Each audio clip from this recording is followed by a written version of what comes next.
Yo les curieux, bienvenue sur votre chaîne. Aujourd'hui, on va parler de sang, ce précieux liquide un peu gluqueux de couleur rouge qui sort de tes veines quand tu te blesses.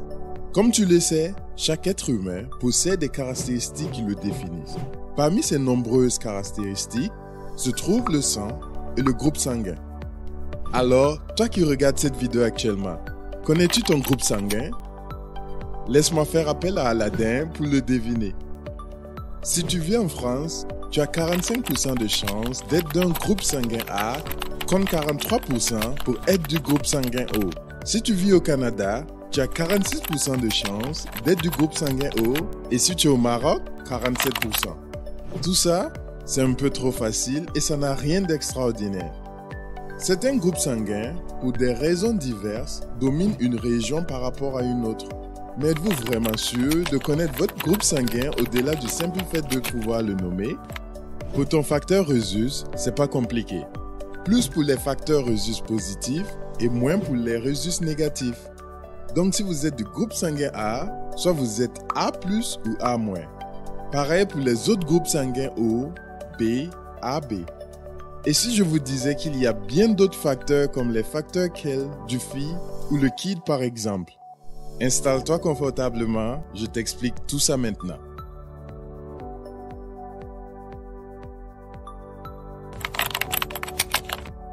Tout d'abord, voyons un bref historique de nos connaissances sur le sang. Nous le savons tous, le sang est un élément vital à l'existence de l'homme. Ce liquide rouge est propulsé par le cœur pour purifier nos différents organes. Selon les spécialistes, une personne en bonne santé a besoin de 5 à 6 litres de sang. Cela soulève une première hypothèse. Que se passe-t-il si vous venez à perdre beaucoup de sang? À ce problème, la science a trouvé une réponse et une solution. La transfusion sanguine. Comme nous sommes toujours dans les historiques, c'est le moment de rappeler que la plus ancienne transfusion entièrement documentée, connue et réussie, a eu lieu le 15 juin 1667. Mais il y avait tellement eu d'échecs pendant cette période qu'elle fut interdite dès l'an 1668 en France. Il va falloir attendre l'année 1900 pour voir apparaître la première caractérisation du sang. C'est la découverte du système ABO. Nous y reviendrons dans quelques instants. Après cela, d'autres systèmes comme le Kell, le Duffy, le Rhesus sont découverts au XXe siècle, permettant d'approfondir nos connaissances sur le sang et les groupes sanguins. Il existe des systèmes qui permettent de classer les groupes sanguins chez les humains ainsi que chez les animaux tels que le chien. Avant de progresser, il est important de découvrir, sinon de rappeler certaines notions qui seront utiles. Un antigène X est une macromolécule qui, reconnue par des anticorps X ou des cellules du système immunitaire, peut déclencher une réaction immunitaire. Quant à un anticorps X, c'est une substance produite par le système immunitaire adaptif dans un organisme vivant pour détecter et neutraliser un antigène X.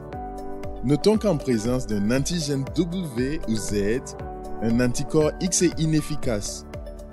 Il faut alors un anticorps W ou Z pour agir. Pour faire simple, prenons le cas de l'armée. Nous avons plusieurs corps comme la police, les militaires, les pompiers, la gendarmerie, la marine, etc. Chaque corps réagit uniquement et conformément à son domaine de compétence. Vous ne verrez pas la brigade sanitaire s'occuper d'un incendie. Vous ne verrez pas les militaires s'occuper du braconnage. C'est ainsi que chaque anticorps s'attaque à l'antigène pour lequel il a été créé. Ce système est découvert par le docteur Karl Landsteiner en 1901. Il a à la base identifié les groupes sanguins A, B et O. Un an après, deux de ses élèves découvrent le groupe sanguin AB, une classification de qui s'appuie sur la présence ou non des antigènes A et B. Ainsi est née la nomenclature des groupes sanguins. Elle se fait par le nom du ou des antigènes qu'on trouve dans le sang. Pour une compréhension digeste, on peut donc dire que un individu avec des antigènes A dans le sang est de groupe sanguin A Un individu avec des antigènes B dans le sang est du groupe sanguin B. Un individu qui n'a aucun antigène A et B dans son corps est du groupe sanguin O. Et un individu qui a à la fois les antigènes A et B dans son sang est du groupe sanguin AB. On dira que un individu avec des anticorps B dans le sang est du groupe sanguin A. Un individu avec des anticorps A dans le sang est du groupe sanguin B. Un individu qui a à la fois les anticorps A et B dans le sang est du groupe sanguin O. Un individu qui n'a aucun anticorps A et B dans son sang est du groupe sanguin AB.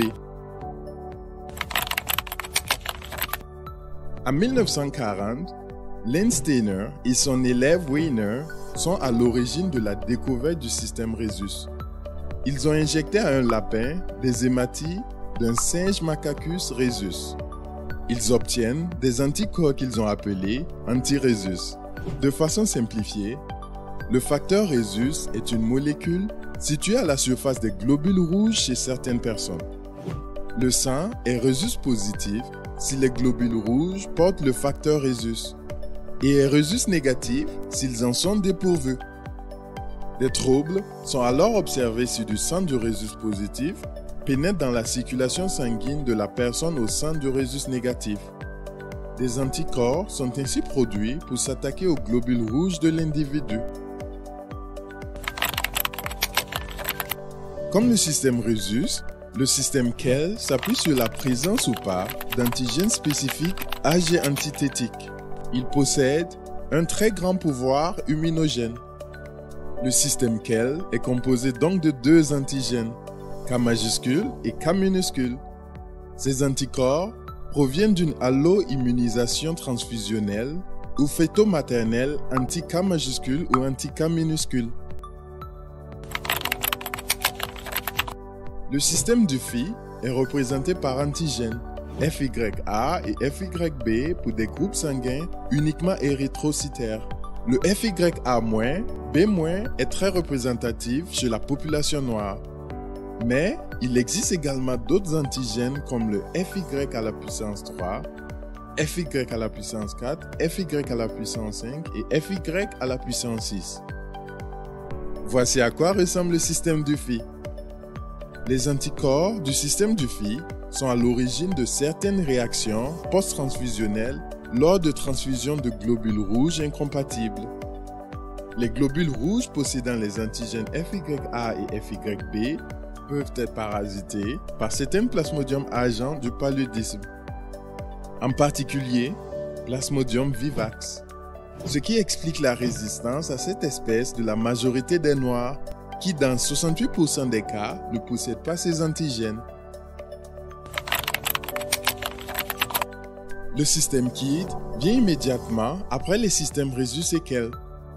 Le système KID est représenté par deux antigènes GKA et GKB. Les anticorps anti-GKA sont souvent impliqués dans les réactions transfusionnelles. Ils sont perfides, donc très dangereux et difficiles à détecter. Quant aux anticorps anti-GKB, ils sont très rares et sont souvent associés à d'autres anticorps. Certains accidents sont néanmoins observés dus à une incompatibilité lors des transfusions sanguines. Bon, je sais peut-être que tu commences peut-être à te perdre, donc je résume tout ça. Il y a d'abord le système Rhesus, qui est un antigène. Si cet antigène se trouve à la surface de vos globules rouges, alors vous êtes du facteur Rhesus positif. C'est-à-dire que vous seriez soit A+, B+, AB+, O+. Mais si vos globules rouges sont dépourvus de l'antigène Rhesus, alors vous serez soit A-, B-, AB-, O-. Ensuite, le système KELL, qui lui aussi s'appuie sur la présence ou non d'antigènes K majuscule et K minuscule. Donc vous pouvez être K majuscule plus, K majuscule moins, K minuscule plus, K minuscule moins.